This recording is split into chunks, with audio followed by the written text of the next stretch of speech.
Bristol Community College, Mathematics with Dan Avedikian, Math 060, Topics in Developmental Mathematics, Section 1.6, Problem 29. This is Section 1.6, Problem 29. It says a classroom has 5 rows of desks. Each row has 7 desks in it. How many desks are in the classroom?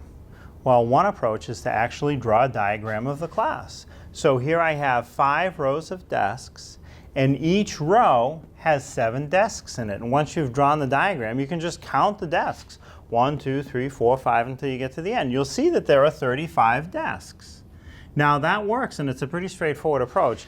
But the easier way to do it is, well, you say we have 5 rows. Each row has 7 desks in it. So if I multiply 5 times 7, I'll get the same answer of 35 without going through the tedious process of drawing the diagram for the classroom. It's much easier to just realize that you should multiply.